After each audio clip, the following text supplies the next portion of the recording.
Welcome to session 2 of our course. In this session, I want us to create our very first web application in Go. Now, this is a very basic web application. However, it does provide us the opportunity to see the most important components of any web application. Now, normally I would use a text-based editor like Vim or Emacs or Nano. However, for this course, I have decided to use Visual Studio Code simply because it gives us more flexibility. Okay, you're free to use whichever IDE you prefer. Okay, so the first thing I'll do is to open the directory or the folder. Okay, which is Tapot. So I'll select Tapot and say OK. All right. And so we have our two files listed. All right. So let me go ahead and install the extensions. Okay.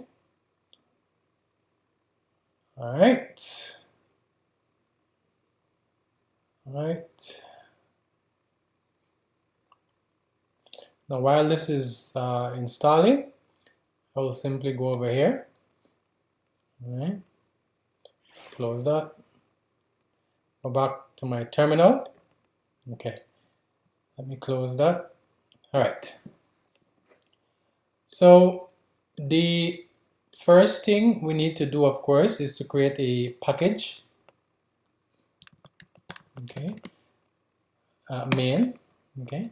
So the package simply allows us to, package code, and the code could be in different files, but they all fall under the same package, okay, under the same module you can think of. Okay, so the first thing, of course, the next thing is to import whatever packages we need. Okay, we're going to need log. And notice everything is in alphabetical order. We're going to need net/http. Okay. Now, I will not be including the comments simply because the handout that simply because the handout that you have titled as session 2 contains all the comments. Okay, I will be talking as I write code, but your job is to actually read the comments and include the comments in your code. Okay, notice that whenever I list packages, we list them in alphabetical order, so L comes before N. Okay. Now, whenever we create a web application in Go, the first thing we tend to do is to create a handler function. Okay, and so what is a handler function? You don't have to strictly do this step the first time or as the first step. Sometimes you might want to delay creating the handler function until you fully know what you want the handler function to do. But normally we create the handler function, although I haven't told you what a handler function is. Okay, so it's a function, has a name, but what makes it a handler function is because it has parameters of a specific type. So the first one we're going to call W, and it has to be of type HTTP dot response writer. Okay, and it has to have a second parameter. Let's call it R. By convention, it's W and R. And it's of type a pointer to a request structure. Okay. Okay. Now, since all of you have taken the introductory course in web development, you already know that we have a web server and the web server listens for a request, and it ultimately sends responses. Okay, so this is the response portion, and this is the request portion. This structure will contain all the parameters for that request. For example, what was the IP address? What was the protocol used? Or what was the port used? Okay, all of those will be found in this request structure. Okay, you can think of this request structure as sort of an object. Okay. Now, inside this handler function, and remember it's a handler function because it has these two parameters that are of this type: response writer and request. By convention, we use W and R, but some people change the names. It doesn't matter as long as it's of the type, the correct type. Okay, so let's say since this is our very first web application, we're going to output something on the page. So we're going to say write, and we're going to write a byte slice. Okay, it's just a fancy way of saying something like a vector in C++. Okay, an expandable array, I think of. And inside, of course, we're going to say hi there. We are Tapat. Okay, full stop. Okay. Actually, I should use byte, not slice. Byte. Okay. Okay. So the handler is done. Okay.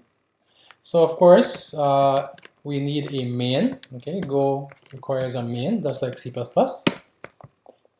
And the first thing I want to do is to create a Servox. Okay. I will use shorthand notation. And so I will call the function named new Servox. And what this function will do is to create a new Servox. I want you to think of a new Servox like a multiplexer. Okay, remember a multiplexer, there could be many different things going in, but ultimately the multiplexer has to only choose one. Okay, one of them.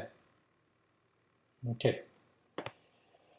Okay, so we have our mux, our Servox. Now what I want to do, I will now register, okay, handle. I will now register that function I wrote, that handler function. Okay? Now, I will say that whenever the user, whenever the person opens the web browser and they type the root address or the home page, okay, /, whenever they type the home page, the root page, we should call home. Okay, so notice the mapping. This is the URL, and this is the function you should call to handle that URL. Okay. Now, the next step, which is the easy part, we will simply, okay, so here we will create a new Servox. Okay. So now we will simply create a web server that will be responsible for listening for requests. Okay, so let's log and say that I want to print some message such as starting server on port 4000. Okay, that's my message. Okay, and then I will call http listen and serve.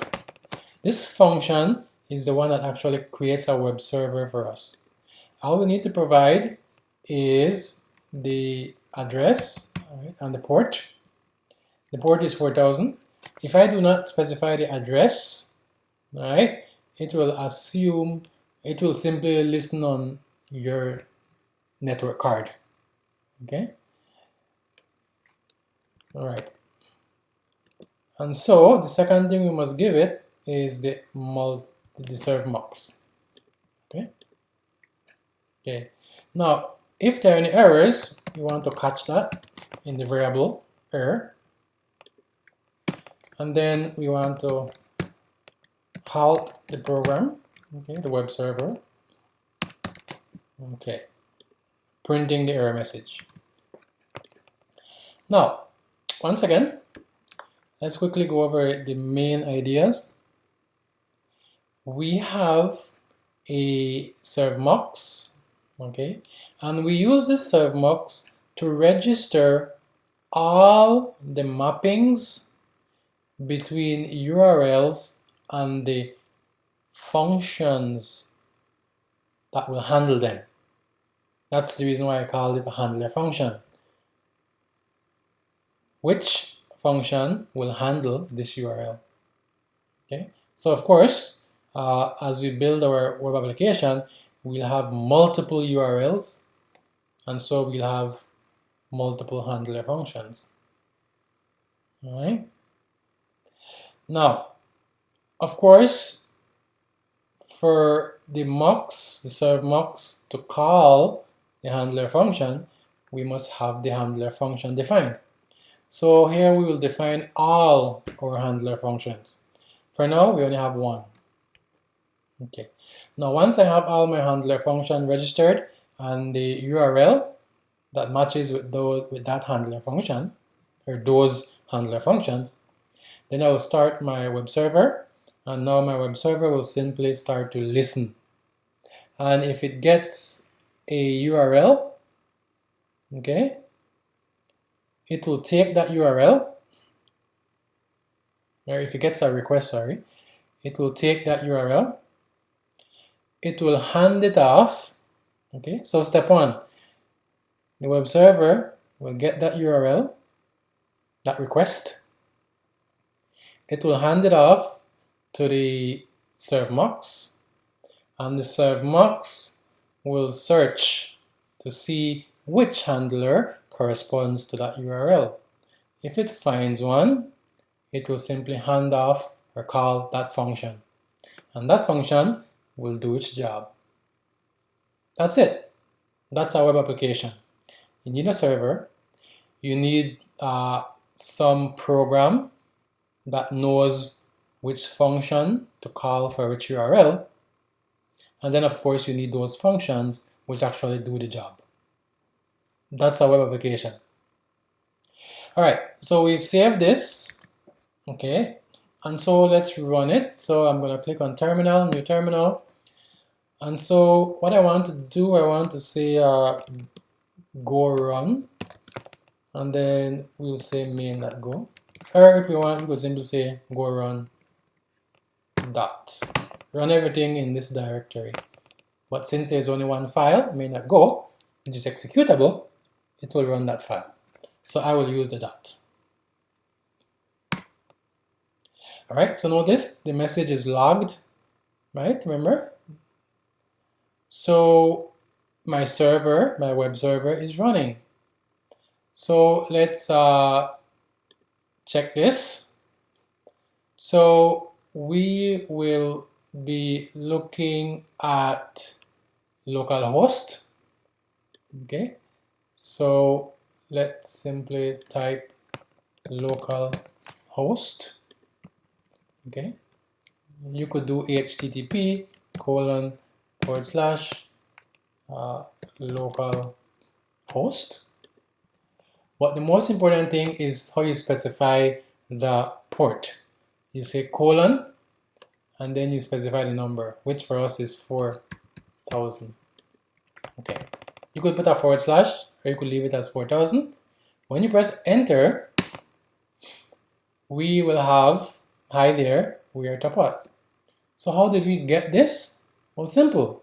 If you think about the steps, when I typed the URL, the web server grabbed it and it simply gave it to Mux.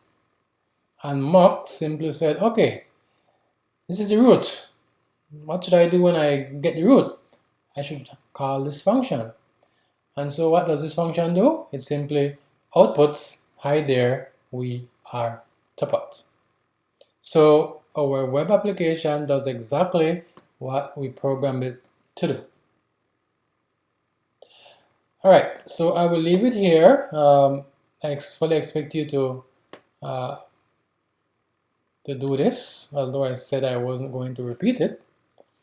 Okay, and I will see you in the next session. Okay, in the next session, we will look at setting up a file server, which will allow us to serve static pages. Okay, for example, things that never change, such as images, CSS files, JavaScript files, that text documents, PDF documents, that sort of thing. All right. So keep in mind that we are moving on slowly, step by step, so that you build up on what exactly a web application is. And never forget, we are using this web application as the vehicle to learn how we can use databases to make our web applications robust. I'll see you in the next session.